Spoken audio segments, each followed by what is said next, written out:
네, 시사 인터뷰 오늘 2부 유튜브 라이브로 넘어왔습니다. 선생 박주정과 아이들 박주정 전 진남중학교 교장 선생님이라고 하려고 했는데 그렇게 하지 말아달라. 2월 28일까지는 전 아니다. 네, 맞습니다. 2월까지는 예, 진남중학교 교장 선생님이시고 퇴임식을 하셨어요. 네. 예, 퇴임식 하셨는데 저희는 이제 일정 때문에 못 가봤고 사진으로만 봤는데 퇴임식 분위기가 일반적인 그 퇴임식 느낌이 아니었습니다. 예, 정말 약 800여 명의 네네. 축하객들이 오셔가지고 축하해 주셨습니다. 예. 감사했죠.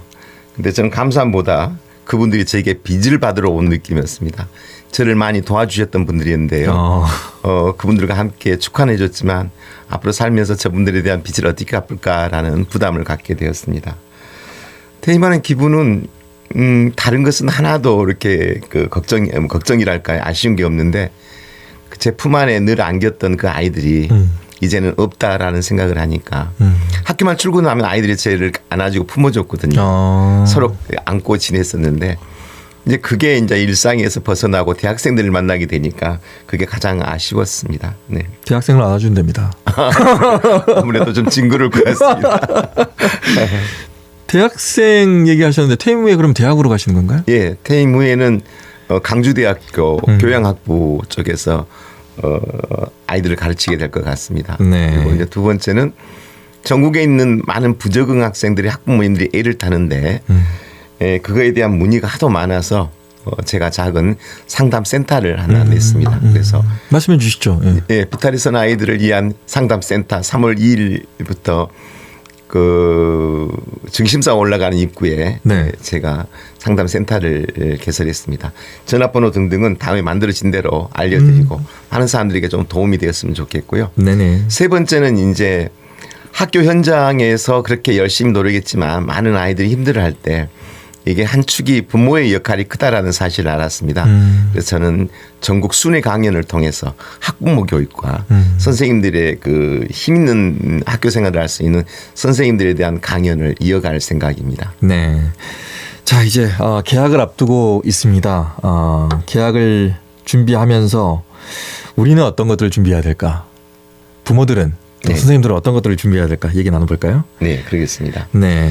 일단 새 학기를 맞이하기 전에 학생들이 준비할 것이 어떤 게 있을까에 대해서 이야기를 조금 오늘은 구체적으로 하려고 합니다. 네. 방학 중이었습니다. 리듬이 깨졌을 겁니다. 아무래도 새로운 교과를 만나게 될 것입니다. 또 새로운 선생님을 만나고 또 새로운 그부들을 만나게 되겠죠.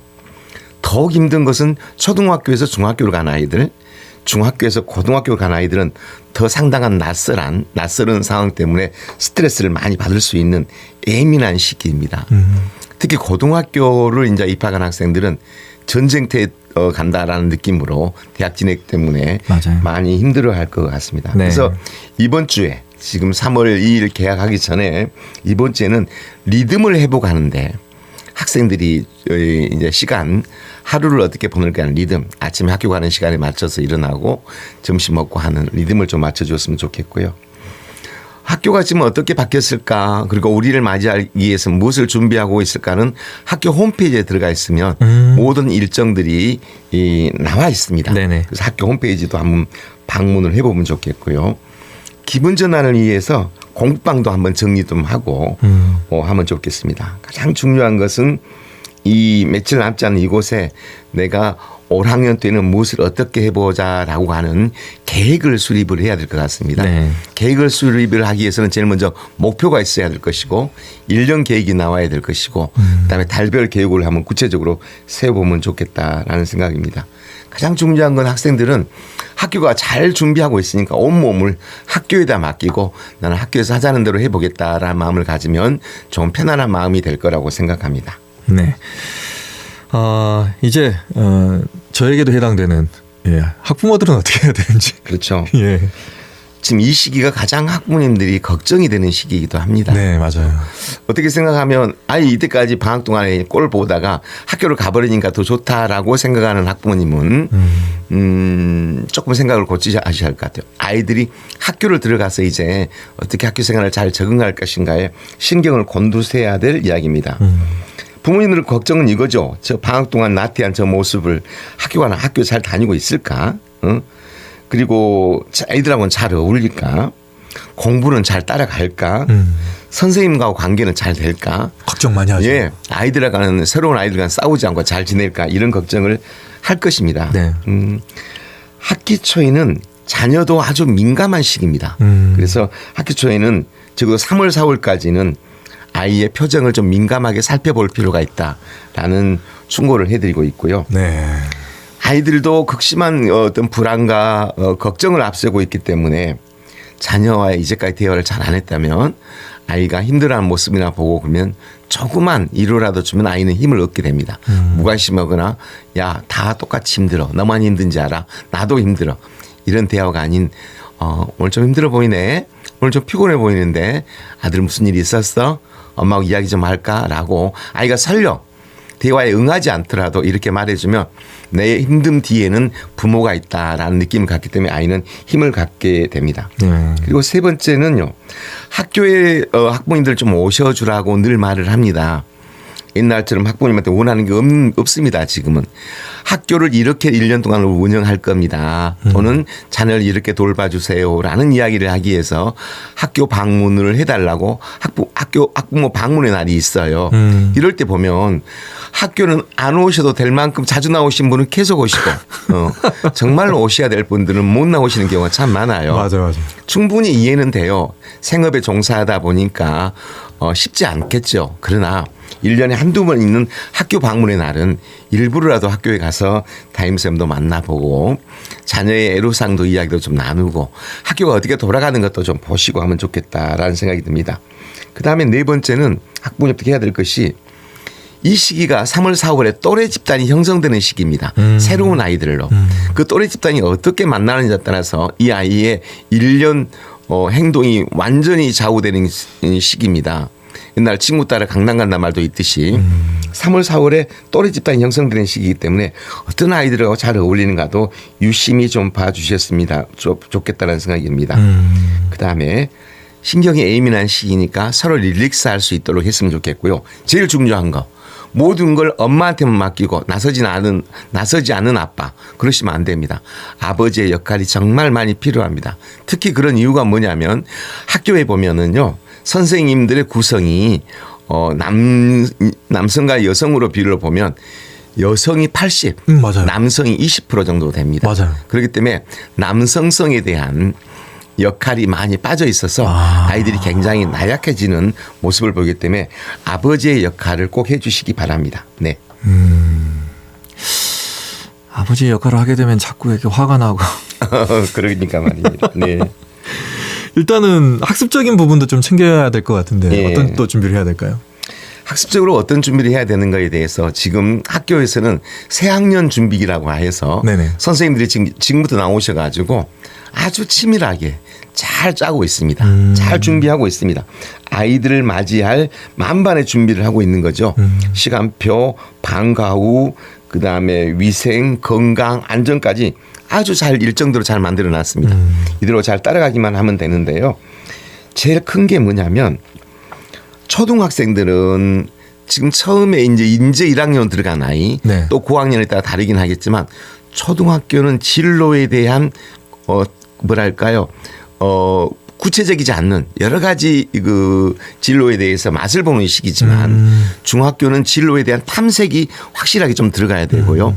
고등학교 정도는 목표가 설정이 돼야 될 상황입니다. 맞아요. 네, 이 구체적 목표가 있는 학생은 분명한 동기가 있기 때문에 아주 효율적으로 아주 속도감 있게 앞으로 나가는데 공부는 왜 해야 되나요? 나는 어느 대학을 갈까요? 나는 어떤 삶을 살까요에 대한 준비가 되어 있지 않는 아이들은 방황을 하기가 쉽습니다. 그래서 제가 하고 싶은 이야기는 우리 학생들은 이제는 분명한 동기와 목표를 좀 가졌으면 좋겠다라는 거고요. 효율적인 시간 관리.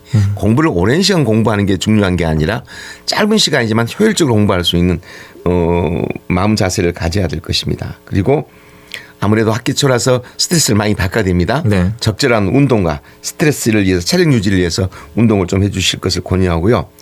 정보 전쟁이라고 합니다.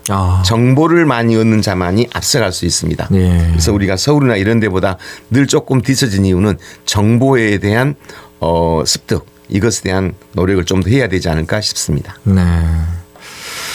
일단 뭐 학부모들이라든가 또 학생들이 이렇게 준비를 하지만 네.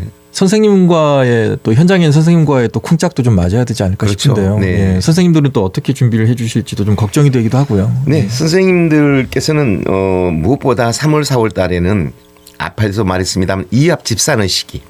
아이들이 생존을 위해서 이렇게도 올리고 저렇게도 올리고 어느 집단으로 들어가야만이 안정감을 갖거든요. 네. 그런데 이것저것 또 가지 못하는 아이들이 있습니다. 이쪽에서도 배제받고 저쪽에서 배제받는 아이들. 이 아이들이 5월 달쯤 되면 우리가 원하지 않는 선택을 해서 마음을 아프게 하는 경우가 참 많습니다. 원하지 않는 선택이라는 것은 어떤 말인지 아시겠죠? 네. 그래서 그 시기가 5월 달이 가장 그 옳지 않는 선택을 해서 부모를 마음 아프게 하는 슈사이드, 자살의 형태가 제일 많이 나옵니다. 그 정도입니까? 예, 그렇습니다. 그래서 3월, 4월 달에 이 동료들의 그 해처 모임에 있어서 거기에 이 팀에 끼지 못하고 기웃거리는 아이들에 대해서 선생님들께서는 좀 관심 있게 봐주셔야 될 것 같고요. 또 다소 아이들이 학력 격차가 있다 보니까 여러분 중학교에서는 공부를 좀 잘했다고 했는데 고등학교 가면 또 그만큼 공부를 잘하는 애들이 모이기 때문에 성적이 뒤로 떨어질 수 있지 않습니까? 그때 받는 충격이 또 애들이 큽니다. 네. 특히 인문계 네. 아이들. 그다음에 전문계 고등학교를 간 아이들은 자기가 원해서 전문계 고등학교로 온 경우도 있지만 성적이 조금 안 돼서 전문계 고등학교로 갔을 경우에 기계과 전기과 뭐 토목과 등등이 있었을 때 자기 적성에 맞지 않아서 상당히 많이 헤매는 시기이기도 합니다. 네. 그럴 때 적절한 그 선생님들의 개입이 많이 필요하고요. 네. 선생님께 정말 부탁하고 싶은 것은 부모님은 솔직히 말해서 아이들을 키우기만 하지 가르치기는 어려움이 없잖아 있습니다. 네. 오늘 아침에도 우리 아나운서님 말씀처럼 아버지의 역할을 말하면 화가 난다라고 말했는데 왜 화가 나겠습니까? 잘해보고는 싶은데 아이가 따라주지 않으니까 내 목표는 높으는데 아이가 안 따라주니까 부모는 화가 나겠죠. 그 역할을 선생님들 많이 힘드시겠지만 부모님들과 잘 그 소통해서 아이를 잘 이끌어주는데 심기일전해 주셨으면 좋겠다라고 생각이 듭니다. 예, 선생님의 역할 또 학부모의 역할까지 간단하게 좀 말씀을 해주셨습니다. 근데 방금 말씀하셨잖아요. 그 부모는 욕심이 있는 것 같아요. 그렇죠. 근데 거기에 못 따라와 주니까 언성이 높아지는 것 같아요. 네, 맞습니다. 이럴 때는 이거를 선생님하고 교류를 해서 선생님 쪽으로 토스를 해야 되는 걸까요? 자, 이제 아이가 원치 않는 행동의 종류에 따라 다르겠죠. 예를 들어서 심한 우울감. 그럴 때는 의사한테 가야겠죠. 그다음에 인터넷 중독이라든가 게임 중독. 네. 이런 경우에는 상담을 받아야 되겠죠. 단순히 게으르고 공부하는 방법을 잘 모른다든가 진로에 대해서 고민한다면 선생님하고 상담을 해야 되겠죠. 어찌됐든 이런 내용들을 숨기지 말고 선생님들하고는 공유를 해야 한다라고 하고요. 아이들이 다른 아이들과 잘 어울리지 못한 아이들의 특징이 있습니다. 그 애들은요. 부모가 그렇게 만들어놨어요. 첫 번째가 이기적인 아이들이에요. 이기적인 아이들은 자기 중심이거든요. 그러면 아이들이 10명이 모이는데 전부 자기 말만 하고 있다면 어울려줄 수 있겠습니까? 네네. 다른 아이 이야기를 귀담아 듣고 고개를 끄덕여주며 눈을 맞추면 다 끼워줍니다. 근데 그 아이가 하고자 하는 이야기에 대해서 자기는 다른 이야기를 하고 자기 주장만 계속한다면 그 아이들은 끼워주지 않죠. 이기적인 거죠. 두 번째는 대화 소통을 할지 모르는 아이들이 많습니다. 그게 뭐냐면 특히 이 핸드폰 문화가 하면서 문자로는 주고받은데 네. 사람을 주고받고 눈을 마주치면서 자기의 이야기를 기분 나쁘지 않게 상대방에게 말할 수 있는 기술이 없습니다. 그러니까 기계음으로 나는 이렇게 왜냐하면 이러이러하거든. 이걸 설명가지고 나 이렇게 해야 돼. 너는 싫어. 나는 그렇게 하면 안 할래. 이렇게 단절이 돼버린 거죠. 그래서 이 소통을 못하는 아이들이 왕따를 당하는 거고요. 이런 또 자기 고집이 굉장히 강한 애들이 있어요. 자기 생각 외에는 남의 말을 받아들이지 않으려는 우리 전라도 말로 맥행이라 그러죠. 그런 친구들이 있었을 때 애들은 또 왕따를 시킵니다. 맞아요. 그래서 부모님들은 이러한 것은 별 문제가 아니다가 아니라 이런 문제는 아이들하고 잘 지내야 공부도 열심히 할 수 있는 거죠. 그래서 아이들 관계를 잘 할 수 있도록 이런 점에 대해서는 부모도 관심 있게 봐야 될 것 같습니다. 네. 학부모와 뭐 학생 또 선생님들이 각자 위치에서 해야 될 역할들이 다 존재하는 것 같습니다. 한쪽에서 다 끌고 나갈 수는 없는 것 같다는 생각이 그렇습니다. 들고요. 네. 저 역시도 끌고 나가 보려고 했으나 안 되더라고요. 잘. 그래서 네. 자꾸 이렇게 부딪히게 되는 것 같은데 이런 경우에 이제 즐거운 학교, 즐거운 가정 이런 게 되려면 어떤 것들이 필요할지 선생님께서 마무리를 좀 해주신다면. 그래서 학부모님들이 생업에 종사를 하다 보니까 네네. 이 앞전 시간에도 이야기했지만 자녀하고 대화하는 방법을 몰라요. 네, 맞아요. 대화하는 게 아니라 지시인데 부모는 대화를 한다고 생각을 하거든요. 거의 명령조죠. 예. 네, 나는 은지야 이렇게 생각하는데 너는 어때? 이게 아니라 너 그날 그렇게 말했잖아. 근데 오늘 왜 또 그래? 넌 그러니까 안 되는 거야. 이 차이거든요. 이게 아주 작은 것 같지만 아이들의 말문을 막아버리고 아이가 말문을 막아버리면 어디다가 자기 고민을 말할 수 없으니까 힘들어하고 그러니까 공부가 떨어지고 그러니까 힘드니까 그냥 다른 엇나가는 행동을 하게 돼요. 네. 그래서 저는 올 그 1년 동안 강주가 99개 동이라 그래요. 네. 동사무소가 있는 99개 뭐 자치 행정기구라는데 그 99개 동을 돌려고 해요.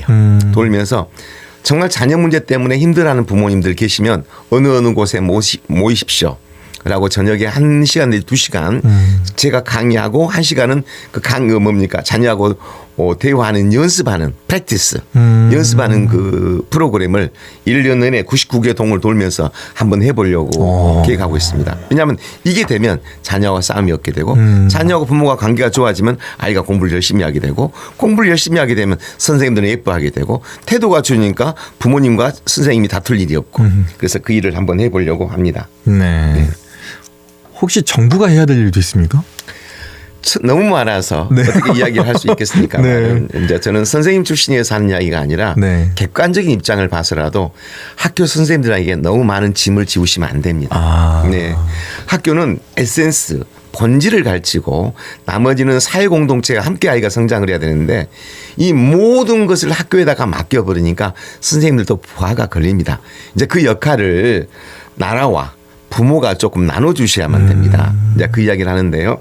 정부 당국에서 어떤 그 계획을 세울 때 보면 너무나 그 냄비와 같다는 것 같은 생각이 냄비. 그 무슨 말이냐면 어떤 문제가 퍼지면 단지 그 문제만을 해결하기 위해서 전체적인 맥락을 보지 않고 그것에 올인해버리는 그리고 또 다른 것들이 또 힘들어지는 교육은 100년 대계라고 하였으니 멀리 좀 로드맵을 보고 전문가의 의견을 들을 뿐만 아니라 현장의 선생님들의 의견을 들어서 교육만은 정파가 없는 진영이 없는 정말 멀리 가서 우리 미래를 짊어지고 올 아이들에게 아름답고 행복하게 그리고 진취적이고 그리고 창의적인 인재를 어떻게 만들 것인가에 대해서 깊이 고민해 주셨으면 좋겠다는 생각이 듭니다. 교육이 100년지대계라고 하는데 100년까지는 아니더라도 한 50년 앞이라도 좀 내려봐야 되지 않나 그런 생각이 듭니다. 자, 여기까지 듣겠습니다. 말씀 고맙습니다. 감사합니다. 네, 지금까지 선생 박주정과 아이들 진남중학교 박주정 교장 선생님과 함께 했습니다. 시사 인터뷰 오늘도 여기서 마치도록 하겠습니다. 지금까지 진행해 김기빈이었습니다. 고맙습니다.